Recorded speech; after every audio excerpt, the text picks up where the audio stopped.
Welcome to Spenelli Speaks.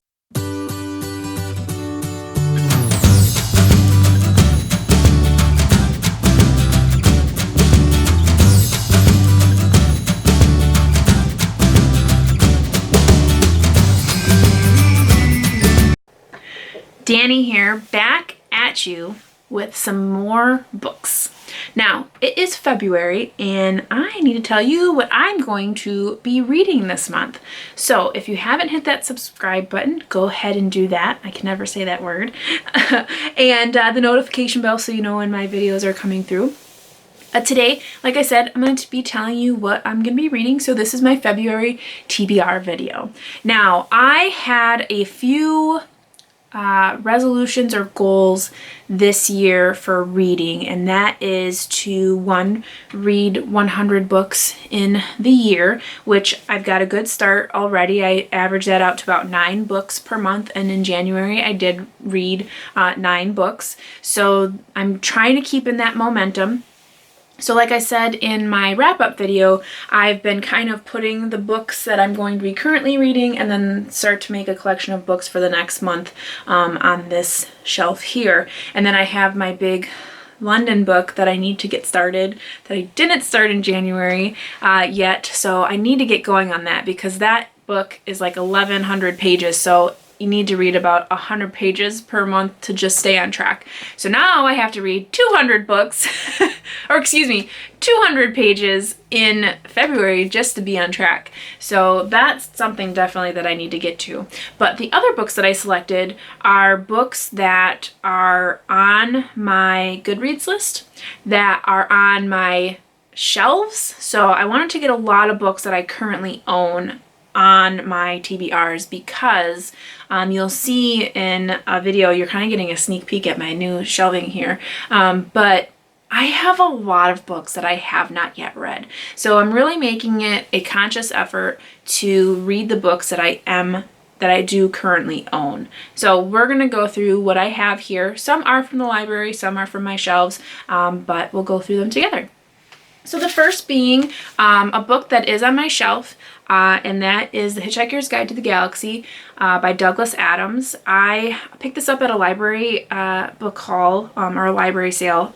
I did a book haul, but I really enjoyed the movie, and I thought what better book to get started in and get off of my to-be-read shelves to my read shelves. It's not that big of a book, so I want to go ahead and get that read. For those of you who haven't heard of this or saw the movie, this is about like a man who finds out that the world is going to end, and he kind of gets intercepted by people from space. And yeah, so the back here says, about the end of the world and the happy-go-lucky days that follow, about the worst Thursday that ever happened, and why the universe is a lot safer if you bring a towel. So it's comical. The movie was comical, so I'm interested to see what they didn't put in the movie from the book. So that's one of my first books on my TBR. The next being Lewis Carroll's Alice's Adventures in Wonderland and Through the Looking Glass. So I have never read the actual novel of this book. Obviously, you know, the Disney version of it I've seen a million times. The Johnny Depp versions I've seen. I have never actually gotten in and read the actual story. So I want to do that. It's off of my, my shelves here. I can get it, move it. This, considered a classic, I would say. And it has both The Adventures in Wonderland and Through the Looking Glass. So I want to read both of those. I'm kind of excited because I have always enjoyed Lewis Carroll's poetry. His poem, The Jabberwocky, are very interesting. He definitely was on some kind of mushroom when he wrote all these things. But it's interesting to see them on paper, and I'd like to see if there are any differences. So that's on my TBR as well. Along with Alice, I Have Been by Melanie Benjamin.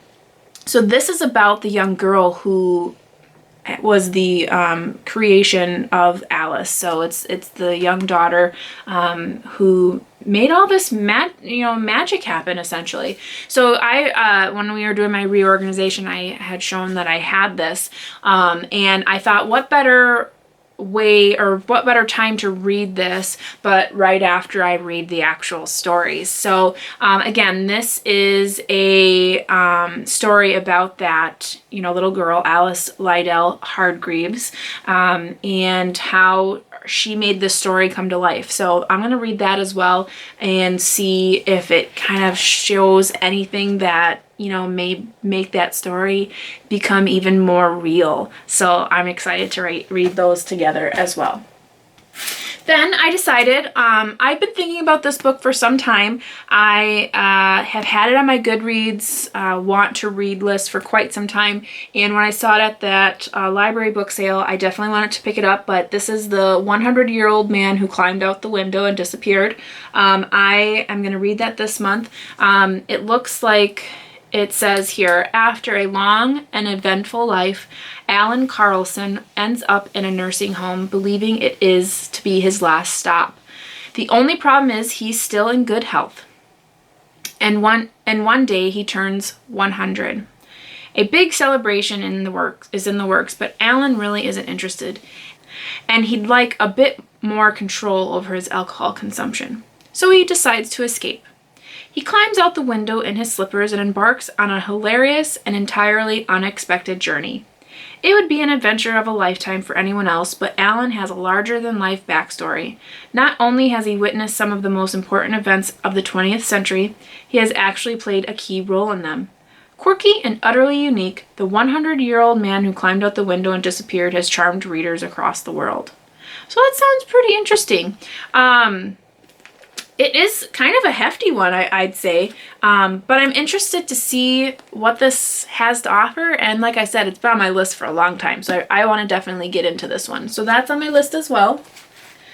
And then, because I just can't help myself, I really want to know what happens in this book. If you remember in one of my book haul videos, I found this at Goodwill for $1.49, and I picked it up because of this name, which I have read in other things that aren't appropriate to talk about on BookTube.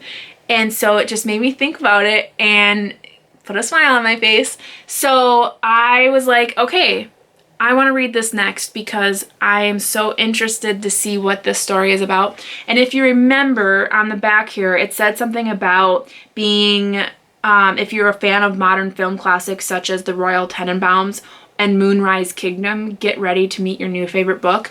So those movies aren't like, oh my gosh, I love those movies, but I get the humor in them. So to have that in a novel is interesting to me because sometimes those play better in my mind than it does when they're in physical form when I'm watching a movie. So I'm really excited to see what this is all about. Probably not a very popular book. I've never heard of it before. Again, it's Evergreen Tidings from the Baumgartners by Gretchen Anthony. And just want to see what it's about. So hopefully it's good. I hope it's not disastrous because I'll be heartbroken because I really want this to be a good book. But I'll let you know. And if you have read this, please comment below and let me know what you thought about it. Next, I do have a middle grade book. Again, this YouTube video is not for children. I simply am reading a middle grade book. Just want to put that in there for y'all. Okay, so this is Pages and Company, The Bookwanderers by Anna James. I had this on my Goodreads to be read list for a while now, and at the time, when you're looking through those things, you don't really notice if they're children's books, YA books, or whatever until you really go out to pick them up. So, I mean, I should have known. I mean, the artwork is more childlike, but I wanted to read it. It sounds really interesting. So it says, ever since her mother's disappearance, 11-year-old Tilly Pages has found comfort in the stories at Pages and Company, her grandparents' bookshop. But when her favorite characters, Anne of Green Gables and Alice from Wonderland, start showing up at the shop, Tilly's adventures become very real. Not only can she follow Anne and Alice into their books, she discovers she can book wander into any story she chooses. Tilly's surprising new ability leads her to fun and exciting adventures, but danger may be lurking on the very next page. When new secrets are uncovered, it's up to Tilly to solve the mystery of what happened to her mother all those years ago. From debut author Anna James comes an enchanting story about the magic of books and the power of imagination. So it just sounds really cute, and it's got, little illustrations here and there about the book, little stars and stuff. And I really enjoy reading books about books. I like reading books about libraries. I like reading books about anything like that. I really do. So I thought this would be really cute. I was interested in reading it. I don't care how old I am. I can read whatever book I want. So I put this on my TBR for this month as well. Then I was kind of thinking about it and I was like, it's February. Should I not be reading something more romantic, like something with romance in it? And I'm not huge on romance novels. I mean, I was into Nora Roberts for a really long time, but now I don't only read those books. I'm not exclusive to her writing. When I was reading her books, I mean, literally, I couldn't get enough of them. I would read them over. I would finish one and get right into the next one. But now it's kind of like, sprinkle in there. But I saw this on Goodreads again. So it's a book about books, but it's called The Book Charmer by Karen Hawkins. I have no idea what it's about. I can only assume that maybe there's some romance in it, but let's hear. So it says, Sarah Dove is no ordinary bookworm. To her, books have always been more than just objects. They live, they breathe, and sometimes they even speak. When Sarah grows up to become a librarian in her quaint southern town of Dove Pond, North Carolina, her gift helps place every book in the hands of the perfect reader. Recently, however, the books have been whispering about something out of the ordinary, the arrival of a displaced city girl named Grace Wheeler. If the books are right, Grace could be the savior that Dove Pond desperately needs. The problem is, Grace wants little to do with the town or its quirky residents, Sarah chief among them. It takes a bit of urging and the help of an especially wise book, but Grace ultimately embraces the challenge to rescue her charmed new community. In her quest, she discovers the tantalizing promise of new love, the deep strength that comes from having a true friend, and the power of finding just the right book. Oh, that sounds really cool. I'm excited to read that. That sounds nice. It says in the very beginning here, it says entrancing. Fans of practical magic and garden spells will love this book. So I'm wondering if there's magic in it. I'm excited to read that. That might be a nice little cozy read. Something with a nice cup of tea, a nice little blanket, the dog suffocating me. Yeah, that sounds good. Then, because it is romance for February, I did pick up a Nora Roberts book. So I have had Nora Roberts Year One on my list of things to read since it was published. I haven't read a lot from her, and when I saw this stark kind of cover just pulls to me. And it looks a lot like that, what is that, Raven Boys? It looks almost like the same kind of cover. I mean, it literally, I think Raven Boys, there's a raven on it, and it has red text. So for a really long time, I think I was confusing those two books. Like, in my mind's eye, I was like, oh, that's that one book. And I'm like, I don't want to read that. That sounds dumb. And then I'm like, no, it's not the same book. It's Nora Roberts is different. So this book here, oh, look at this inside art. That's awesome. I've never seen that in a book of hers. Wow. So this here, it says, it began on New Year's Eve. The sickness came on suddenly and spread quickly. The fear spread even faster. Within weeks, everything people counted on began to fail them.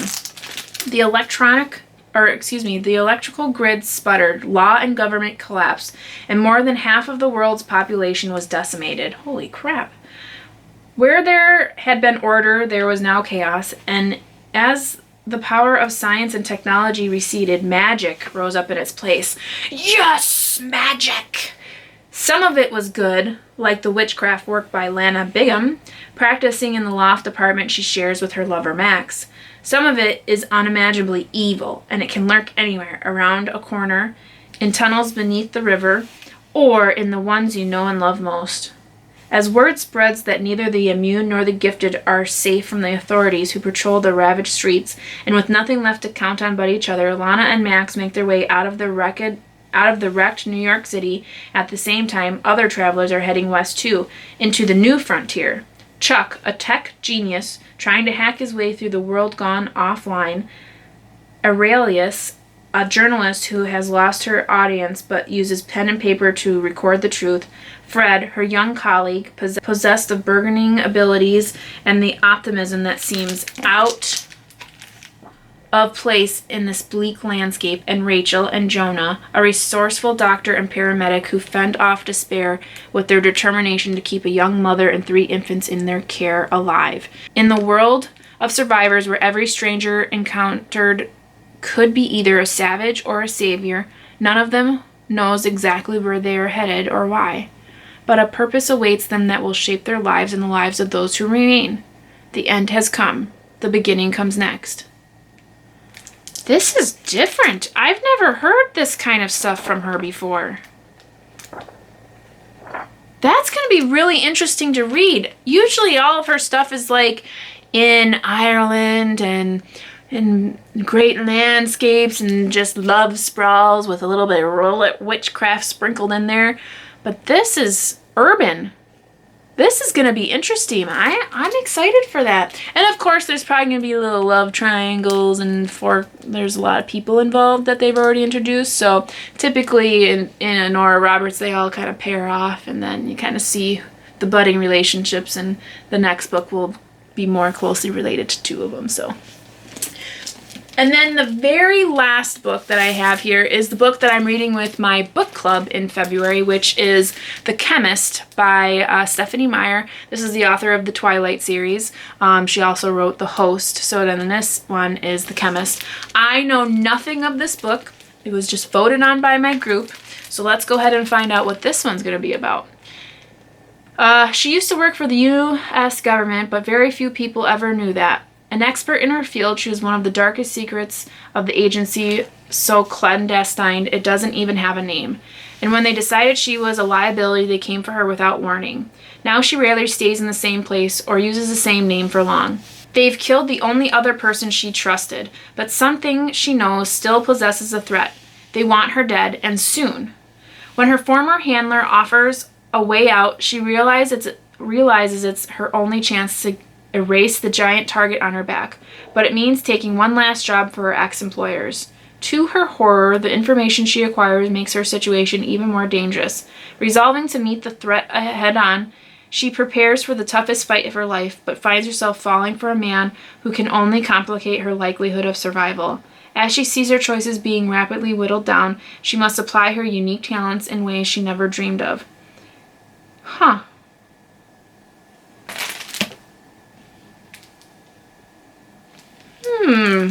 That oddly gave no information away about what this book is about, other than the fact that somebody has some talents, the government wants her dead, and she gonna get some. So that'll be interesting to read, and my book club will be reading it with me. So it's kind of a hefty one. Stephenie Meyer doesn't know how to make small books, that's for sure. But definitely something that will be interesting. I obviously enjoyed the Twilight Saga. The Host was okay. I thought it was a little, I don't know. You know, I own that book and I don't see it here. I must have disappeared somewhere. Sometimes that happens. There's a lot of times where I'm missing books and I wonder where they are, and it pisses me off if somebody like gave them away on my behalf and didn't ask me. But anywho, so that's what I'm reading, The Chemist, with my book club. So that again is 1, 2, 3, 4, 5, 6, 7, 8, 9 books plus this sucker that I've got to get going on. So I'm keeping with my track of 9 books per month. I'm going to start getting read on those. What are you guys reading this month? Anything interesting? Are you doing any kind of readathons where you're reading specific books all month? Are you kind of getting into the romance kind of thing, seeing as February is typically the romance month because of Valentine's Day? Are you taking a break? Maybe you're not reading anything this month. Let me know in the comments below. If you have stuck around and you haven't yet subscribed, make sure you do that. That way you can join in all of the fun that comes out of this channel, and hit that notification bell. That way you know when they're coming through. But until next time, guys, I hope you're having a great day and happy reading. Bye!